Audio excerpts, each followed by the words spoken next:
Light का जो chapter था उसमें हमारे 2 पॉइंट थे। पहला रिफ्लेक्शन, दूसरा रिफ्रैक्शन। तो रिफ्लेक्शन को हम ऑलरेडी पढ़ चुके हैं, उसका जो जितना भी टॉपिक, जितना भी उसके अंदर की सारी चीज़ें थी वो हम कवर कर चुके हैं। ठीक है, उसमें आपको कोई दिक्कत आएगी नहीं। आप वीडियोस को एक बार देखो, 2 बार देखो, जितने बार आपको नहीं समझ में आ रहा आप उतने बार उसको बैक करके देख सकते हैं। अब हमारा जो टॉपिक है वो दूसरा है रिफ्रैक्शन, जो लाइट का दूसरा ही टॉपिक है रिफ्रैक्शन। तो इसको हम समझते हैं कि इसमें क्या है। इसमें भी रिफ्लेक्शन की तरह ही कुछ रूल्स हैं, है ना। कुछ इमेज फॉर्म के लिए भी हैं इसमें, सेम वैसे ही कुछ चीज़ें हैं जो उसी के अपोजिट हैं। तो उसमें देखते हैं हम कि क्या इसमें रिफ्रैक्शन में क्या चीज़ें हो सकती हैं। इसकी जो डेफिनेशन है वो है the change of direction of light passing from one transparent medium to another. यानी कि जब लाइट जो होती है वो एक ट्रांसपेरेंट मीडियम से दूसरे ट्रांसपेरेंट मीडियम में ट्रैवल करती है, तो उसकी जो डायरेक्शन होती है ना, जो लाइट की जो डायरेक्शन होती है वो चेंज हो जाती है। ऐसा क्यों होता है, उसका रीज़न यहाँ पे दे रखा है। Cause refraction the light of the speed of light change when it enter one medium to another. जब कोई भी लाइट वन मीडियम से दूसरे मीडियम में ट्रैवल करती है तो जो लाइट की स्पीड होती है वो चेंज हो जाती है, और यही रीज़न है रिफ्रैक्शन का। ठीक है, अब इसको और भी हम डीपली समझेंगे कि लाइट, पहले बात तो ये देख लो कि जो लाइट की स्पीड है वो कितनी है। 3 इंटू एयर में 3 इंटू 10⁸ मीटर पर सेकेंड। तो ये लाइट की स्पीड है, और जब ये एक मीडियम से दूसरे मीडियम में ट्रैवल करती है तो इसकी जो स्पीड है उसमें चेंजेस आ जाते हैं। ठीक है, इसको हम समझते हैं एग्जाम्पल के जरिए। इसमें कुछ एग्जाम्पल दे रखे हैं तो उसको हम समझते हैं कि कैसे, आपने देखा भी होगा इसको डेली लाइफ में। फर्स्ट है the bottom of swimming pool appear higher. आपने देखा होगा जो स्विमिंग पूल होता है उसका जो बॉटम होता है, बॉटम लेयर होती है, वो हमें उठी हुई दिखती है। जब उसमें पानी रहता है स्विमिंग पूल में तो इसका जो नीचे का लेयर है वो हमें उठा हुआ दिखेगा। जो ज़मीन होती है वो हमें ऐसा लगता है कि जैसे ऊपर की तरफ उठी हुई है। तो ये आपका क्या, रिफ्रैक्शन, ये रिफ्रैक्शन ही है, क्योंकि जो उसके ऊपर है वो मीडियम है एयर का, और जो वाटर है वो दूसरा मीडियम है। ठीक है, एक हो गया एयर मीडियम, एक हो गया वाटर मीडियम। तो इसलिए वहाँ पर रिफ्रैक्शन होता है। जब लाइट पड़ती है तो हमें वो वाटर में, जब एयर से वाटर में जब लाइट पड़ती है तो वो हमें उठी हुई दिखती है। दूसरा है इसमें a pencil partially immersed in water appear to be bent at the surface of water and air. आपने देखा होगा कि जो पेंसिल है उसको जब हम किसी वाटर, ग्लास के वाटर में या कहीं पे इसको हम डिप करते हैं इस तरीके, तो जो इसका जो हाफ इमर्स मतलब जो हाफ पार्ट है, अगर हमने हाफ पार्ट को वाटर में डिप किया है तो आप वहाँ से देखेंगे जहाँ से पानी की जो लेयर है वो आपको बेंट होते हुए दिखेगी। ये भी क्या है, रिफ्रैक्शन। क्यों? क्योंकि ऊपर क्या है, एयर, और नीचे आपका वाटर वाला मीडियम है।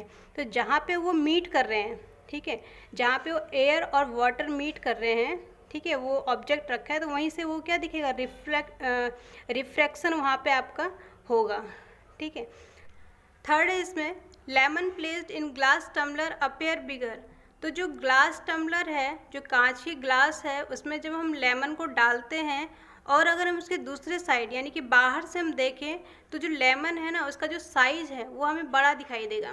क्यों? क्योंकि रिफ्रैक्शन हो रहा है यहाँ पे भी, क्योंकि हम एक मीडियम से उसको दूसरे मीडियम में हम देख रहे हैं, या हम कह सकते हैं कि एक मीडियम से दूसरे मीडियम में कोई ऑब्जेक्ट ट्रैवल करेगा तो वहाँ पे रिफ्रैक्शन होगा। ठीक है, तो ये इसका रीज़न है। जो आपका साइज़ जो इसमें बड़ा दिखेगा लेमन का, वो रिफ्रैक्शन हो रहा है। एक मीडियम से दूसरे मीडियम में जब हम इसको देख रहे हैं तो वहाँ पे वो रिफ्रैक्शन है, इसलिए वो हमें बड़ा दिखाई देता है। लास्ट है इसमें letters of a book appear to be raised when see through a glass slab. अब देखो, जैसे ये नोटबुक है हमारी, ठीक है, इसमें हमने एक ग्लास स्लैब लिया यानी कि कांच का टुकड़ा लिया जो कि ट्रांसपेरेंट है, उसको हमने जैसे ही इसके ऊपर रख दिया, और ये जो हमारे जो लेटर है ना, तो हम देखेंगे उसको कि वो जो लेटर है वो हमें उठे हुए से दिखेंगे, है ना। ये भी रीज़न है। क्यों? क्योंकि जो ग्लास स्लैब है वो एक मीडियम है, और जो हम बाहर से जो हमारा एयर है वहाँ से हम देख रहे हैं वो क्या है, दूसरा मीडियम है ना। एक मीडियम एयर हो गया और एक मीडियम ग्लास स्लैब हो गया। तो उससे क्या हो रहा है, हमारा जो रिफ्रैक्शन है वहाँ पे वो क्रिएट हो रहा है, क्योंकि हम एक मीडियम से दूसरे मीडियम में उसको ट्रैवल करा रहे हैं, देख रहे हैं, ठीक है। तो वहाँ पे वो रिफ्रैक्शन होगा।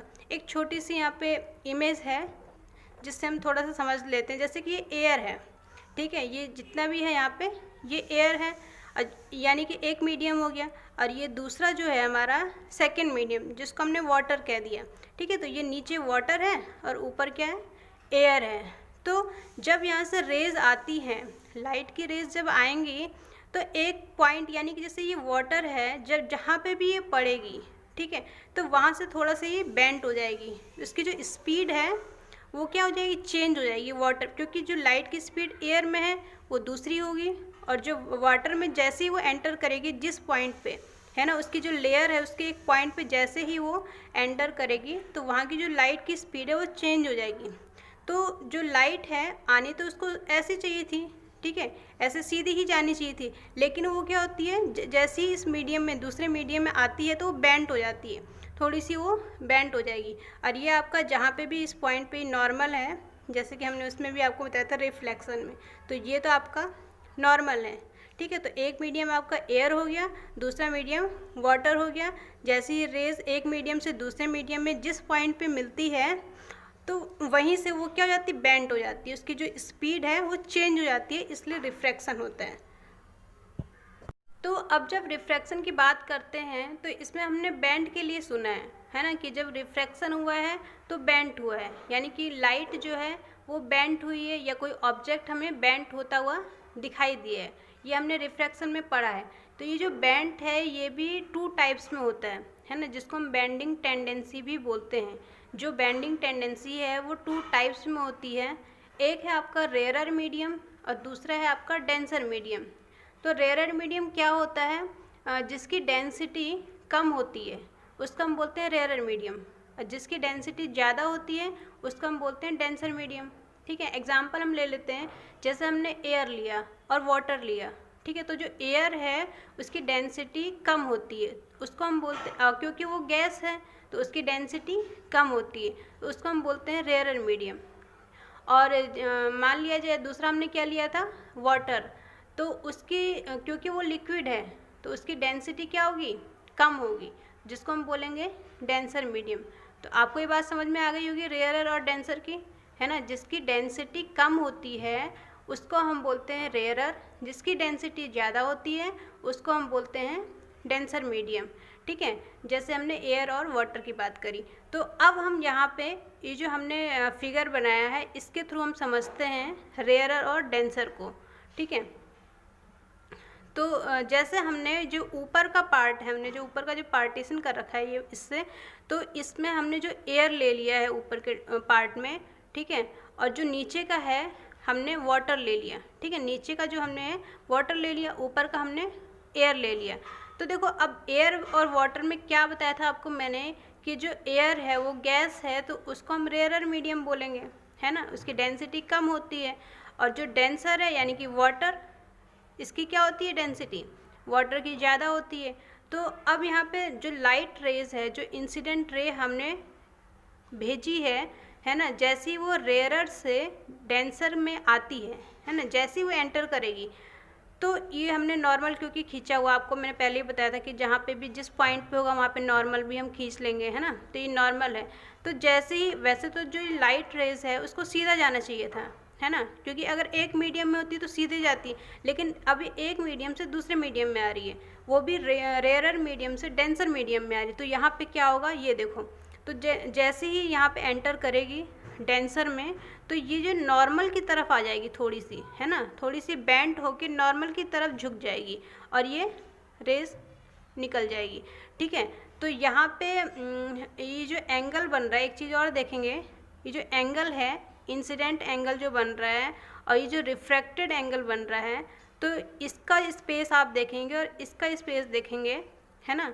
तो ये क्या है, जो यहाँ पे आप देख सकते हैं R लेस देन I, यानी कि जो रिफ्रैक्टेड एंगल है वो इंसिडेंट एंगल से क्या है, काफ़ी कम है ना, इसकी जो स्पेस है वो काफ़ी कम है इससे, ठीक है, एक बात तो हमें ये पता चल गई, और एक बात हमें ये पता चल गया कि जब भी हम रेयरर से डेंसर की तरफ जाएंगे तो वो टूवर्ड द नॉर्मल, ठीक है, वो नॉर्मल की तरफ क्या हो जाएगी, झुक जाएगी रेज, है ना। तो इसको आप याद कर लेंगे इस चीज़ से।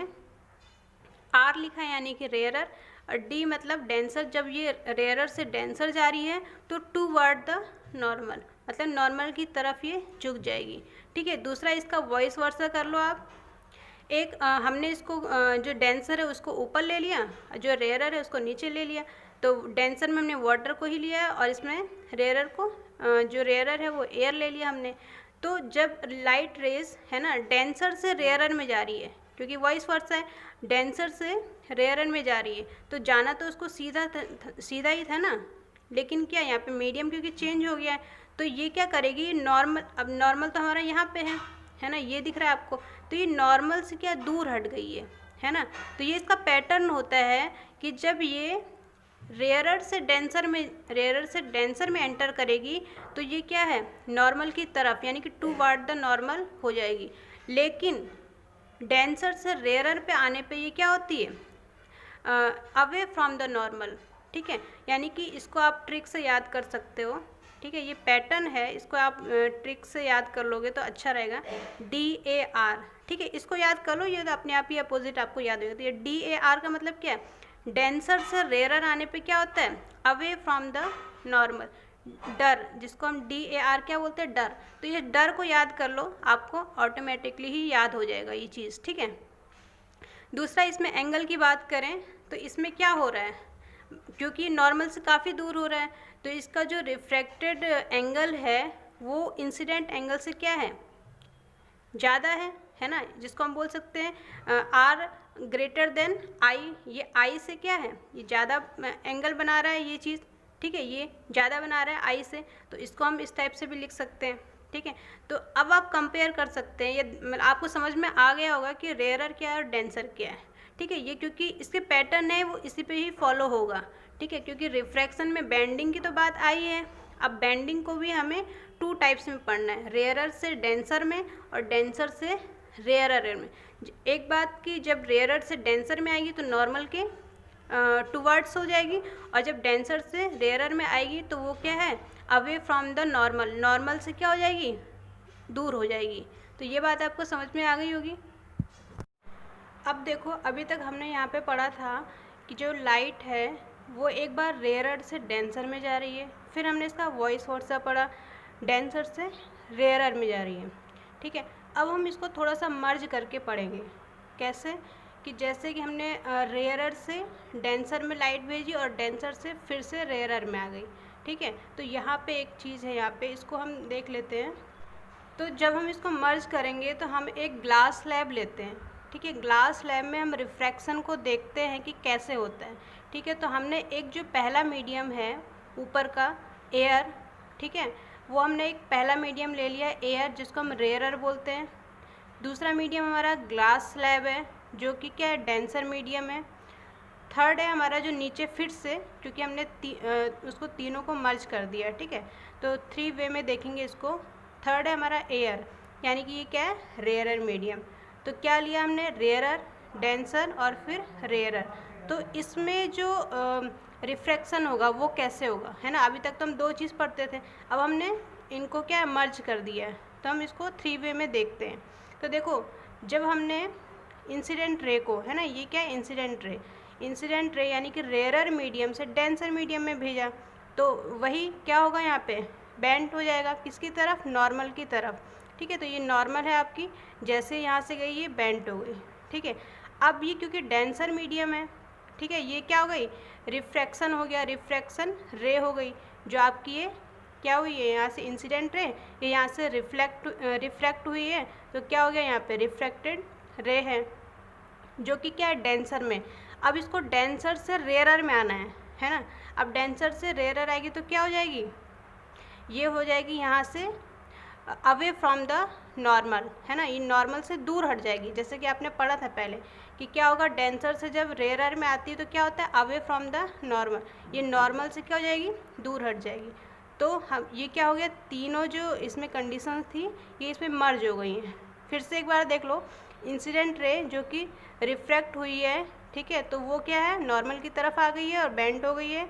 फिर जब इसको डेंसर से, है ना, ग्लास से यानी कि डेंसर से इसको जब रेयर मीडियम में आना है तो ये क्या हो जाएगी, मतलब एक पॉइंट से जब ये निकलेगी यहाँ से, ठीक है, रेयर में, तो वहाँ से क्या हो जाएगी, नॉर्मल से क्या हो जाएगी, अवे हो जाएगी, यानी कि अवे फ्रॉम द नॉर्मल। ठीक है, तो ये बात आपको समझ में आ गई होगी। हमने इसको मर्ज करके देख लिया है। अब यहाँ पे क्या है, ये कौन सा एंगल बना रही है, आई, क्योंकि ये इंसिडेंट है तो ये आई यहाँ पे बन रहा है, ये रिफ्लेक्टेड है तो ये आर बन रहा है। ठीक है, अब यहाँ पे एक चीज़ और, ये कौन सी, इसको हम बोलेंगे, ये हो गई इंसिडेंट रे, ये हो गई रिफ्रैक्टेड रे, और ये हो गई आपकी इमर्जेंट रे। ठीक है, इसको हम बोलते हैं इमर्जेंट, जिसको हम ई से डिनोट करते हैं। ठीक है, स्मॉल लेटर का जो ई है उससे हम जिसको डिनोट करेंगे। ठीक है, तो यहाँ पे हमें दो बातें पता चलती है। एक क्या, कि जो आई है ना, आई यानी कि जो इंसिडेंट रे का जो एंगल आई है और जो इमर्जेंट रे है उसका जो एंगल ई है वो क्या होंगे, हमेशा इक्वल। ठीक है, ये वाला एंगल और ये वाला एंगल हमेशा क्या होंगे, इक्वल। ठीक है, ये हो गया, आपने मैथ में जैसे पढ़ाई होगा। फिर एक दूसरी बात हमारी क्या निकलती है, इंसिडेंट रे और जो इमर्जेंट रे है वो क्या होंगे, पैरेलल होंगे। ठीक है, यहाँ पे मैंने शो कर रखा है, ये जो इंसिडेंट रे आ रही थी, अगर देखा जाए तो ये कैसे आ रही है, सीधी, है ना, सीधी निकल रही थी। ठीक है, अब देखो ये यहाँ पे रिफ्रैक्शन के बाद क्या हो गई, यहाँ पे जो इमर्जेंट रे है ये देखो, तो ये दोनों क्या है, इक्वल आ रही हैं, यानी कि क्या है, पैरेलल है ये, है ना, ये पैरेलल जा रही हैं।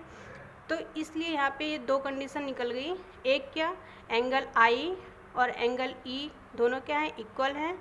और दूसरा, इंसिडेंट रे और इमर्जेंट रे क्या है, दोनों पैरेलल हैं। ठीक है, इंसिडेंट रे ये जो जा रही है और दूसरी इमर्जेंट रे, ठीक है, ये दोनों क्या होंगे, हमेशा पैरेलल होंगे। ठीक है, तो ये बात यहाँ से दो बातें निकल गई। नेक्स्ट इसमें लेटरल डिस्प्लेसमेंट डिपेंड्स ऑन, यानी कि जो लाइट रेज है वो एक मीडियम से दूसरे मीडियम में जाने पे कितना डिस्प्लेसमेंट उसका हो रहा है, यानी कि कितना बेंड हो रहा है। ठीक है, ये किस पे डिपेंड कर रहा है, तो दो चीज़ें हैं। फर्स्ट पॉइंट इसमें refractive index of glass slab, ठीक है, दूसरा है इसमें थिकनेस ऑफ ग्लास स्लैब। तो रिफ्रैक्टिव इंडेक्स क्या है, इसको हम आगे डिटेल में पढ़ेंगे कि रिफ्रैक्टिव इंडेक्स होता क्या है। ठीक है, दूसरा इसमें थिकनेस ऑफ ग्लास स्लैब, जो ग्लास स्लैब की थिकनेस है उसके ऊपर डिपेंड करता है और इसके रिफ्रैक्टिव इंडेक्स पे। ठीक है, तो इसको हम डिटेल में पढ़ेंगे आगे, जो हमारे लॉज आएंगे ना इसमें रिफ्रैक्शन के, उसमें हम आपको डिटेल में बताएंगे कि रिफ्रैक्टिव इंडेक्स होता क्या है। ठीक है, दूसरा इसमें क्या है, थिकनेस, यानी कि उसकी थिकनेस पे डिपेंड करता है, किसके, ग्लास स्लैब की थिकनेस पे डिपेंड करेगा।